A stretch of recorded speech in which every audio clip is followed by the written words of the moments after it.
नमस्कार, आप देख रहे जनोदय न्यूज और मैं हूं आपके साथ शामा परवीन। आज सिविक सेंटर में एमसीडी कर्मचारियों की मीटिंग बुलाई गई, जिसमें कर्मचारियों को संबोधित करते हुए महापौर जयप्रकाश ने कहा कि 15 जनवरी तक कुछ अधिकारियों का बकाया वेतन उन्हें मिलेगा और बाकी बचे अधिकारियों का 15 से 20 जनवरी तक दिया जाएगा। महापौर और अधिकारियों के बीच हुई इस वार्ता विफल रही और आपको बता दें कि कोरोना काल से सफाई कर्मचारी, सरकारी अधिकारी और अध्यापक और पेंशन को वेतन नहीं मिला है।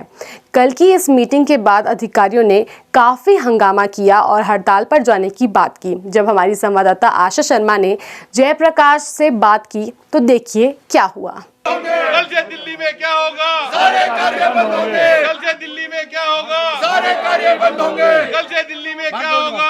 सारे कार्य बंद होंगे। कल से दिल्ली। जेपी जी, आज आपने कर्मचारियों की जो है वो मीटिंग रखी थी, जिसमें आपने बड़े अच्छे तरीके से उनको समझाने की कोशिश की कि जो उनकी बकाया राशि है, जो सैलरियाँ हैं जो नहीं आई हैं, जिनसे अभी वो निराश हैं, लेकिन फिर भी कर्मचारी जो हैं वो काफ़ी रोष में हैं और वो अभी जो है स्ट्राइक पे जाने की बात कर रहे हैं। देखिए, कर्मचारी का रोष जायज़ है जी, क्योंकि उनके जो सैलरी वाला इशू है लगातार पिछले 6 महीने से चल रहा है जी, और उनको 1 महीने सैलरी मिलती है, फिर 2 महीने फिर रुकावट आ जाती है, फिर दो महीने बाद फिर 1 या 2 महीने की मिलती है, फिर रुकावट आ जाती है। जी, कोई बैकलॉग एक बार 1 महीने का 2 महीने का होता है, वो बेशक रहे लेकिन सैलरी रेगुलर जाती रहे जी, तो आदमी को तसल्ली रहती है। जी। हर सोल्यूशन क्या है जेपी जी? देखिए, इसकी समस्या का समाधान तो दिल्ली सरकार है, क्योंकि दिल्ली सरकार समाधान चाहती नहीं है।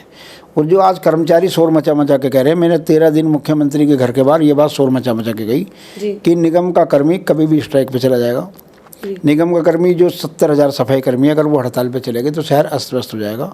शहर की गलियाँ, शहर के चौराहे, शहर के जितने बड़े है संस्थान है, वहाँ सब जगह कूड़ा मिलेगा। जबकि दिल्ली का मुख्यमंत्री, उनके मंत्री, वो भी उनके घर का कूड़ा भी कौन उठाएगा?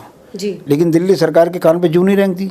हमारा 13,000 करोड़ पर रोका हुआ है, हम 13,000 करोड़ के आंदोलन को चला रहे हैं। लेकिन 2500 करोड़ रुपए की मांग तो जो है वो दिल्ली सरकार भी कर रही है। नहीं, वो तो निराधार बात कर रही है। जिस बात में कोई दम ही नहीं है, आधार ही नहीं है, वो बात करने का फायदा नहीं है।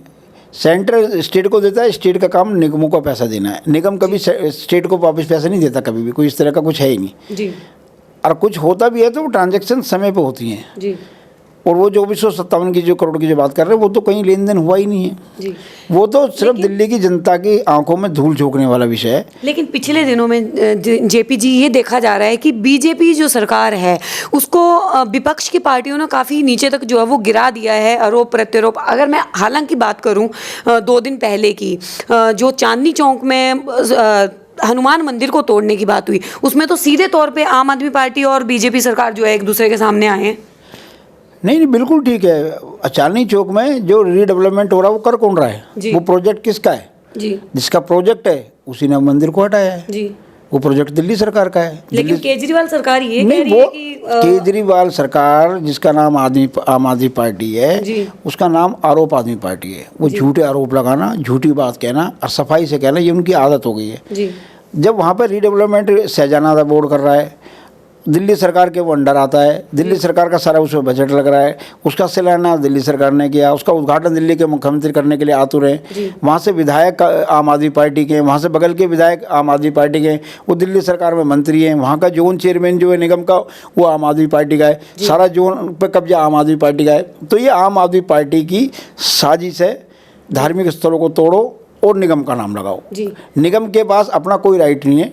वहाँ पर कोर्ट के आदेश हुए, कोर्ट के आदेश होने के बाद लोकल बॉडी की ताकत खत्म हो जाती है। लेकिन हमारे पास जो पत्र आया था 8/8/2019 को, 8/8/2019 को चिट्ठी आई, जब से दिल्ली सरकार लगातार प्रयास कर रही थी वो वहाँ से मंदिर हटे, हम लगातार प्रयास कर रहे थे कि वो मंदिर वहीं रहे। हम लगातार दिल्ली के मुख्यमंत्री को हमने पत्र लिखा, सत्येंद्र जैन जी को हमने पत्र लिखा और हमने कहा कि भाई आप इस मंदिर को यहीं रहने दो, यहाँ का सौंदर्यकरण में इसको समाहित करो, जो हमारा सेंटर वर्ज है उसमें उसको स्थान दे दो।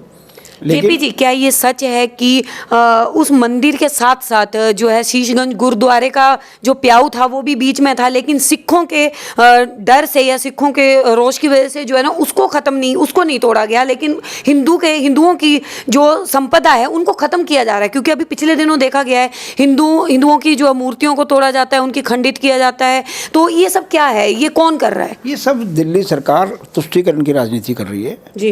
पहले कांग्रेस ही तुष्टीकरण की राजनीति करती थी, अब दिल्ली में आम आदमी पार्टी तुष्टीकरण की राजनीति कर रही जी। है। आप जब वोट बैंक के खातिर धार्मिक भावनाओं को ठेस पहुंचाओगे, उनको आहत करोगे और उसमें एक समाज से, एक धर्म से दोगला व्यवहार करोगे तो लोग आपको माफ़ नहीं करेंगे जी। जब वहाँ दिल्ली के मुख्यमंत्री को लगातार हम चिट्ठी लिख रहे हैं, दिल्ली सरकार से हमारे को चिट्ठी आ रही है और हम कह रहे हैं ये मंदिर बच सकते हैं क्योंकि वहाँ पे एक रिलीजियस कमेटी है, जिस रिलीजियस कमेटी ने 5 धार्मिक स्थलों को राहत दी, जिसमें हमारा गुरुद्वारा शीशगंज है, बाईमती दास चौक है, वहाँ की चर्च है, वहाँ की मस्जिद है फतेहपुरी मस्जिद, वहाँ पे गौरीशंकर मंदिर है। तो इन 2 मंदिर को भी रिलीजियस कमेटी के अंदर कंसिडर किया जा सकता था। उस कमेटी के रिकमेंडेशन पे ये मंदिर भी बचाए जा सकते थे, लेकिन उसके चेयरमैन सत्येंद्र जैन ने कुछ नहीं किया। और तो और जो वहाँ पर उनका काउंसिल थे, काउंसिल भी उन्होंने ऐसे खड़े किए जो मंदिर की कभी पैरवी करेंगे ही नहीं। उनके काउंसिल का नाम निकालो, कौन है, कौन उस प्रोजेक्ट को बना रहे, उनके नाम निकालो। जब आप उनके नाम निकालोगे तो नाम सुनते आपको लगेगा कि ये एक साजिश थी जिसमें दिल्ली सरकार कामयाब हुई। उस साजिश के अंदर शिकार हमारा मंदिर हुआ। लेकिन जिन्होंने चुनाव से पहले हनुमान मंदिर के आगे हाथ जोड़ करके वोट मांगी थी, हनुमान जी की जब गदा लगेगी तो वो लोग ही उनके नीचे से ज़मीन निकल जाएगी। जी। जेपी जी, अगर मैं बात करूं तो बीजेपी सरकार जो है वो किसान आंदोलन को, जो धरने पे बैठे हैं, उनकी मांगों को लेके जो ये प्रदर्शन चल रहा है उसको जो है ख़त्म करने में क्यों नाकामयाब हो रही है? देखिए, किसान आंदोलन जब शुरू हुआ जी, मुझे अच्छी तरह याद है कि नवंबर के लास्ट में किसान आंदोलन शुरू हुआ था जी। और सबसे पहले भारत सरकार ने 3 तारीख का समय रखा था कि 3 तारीख को हम किसानों के साथ बैठ के बात करेंगे जी।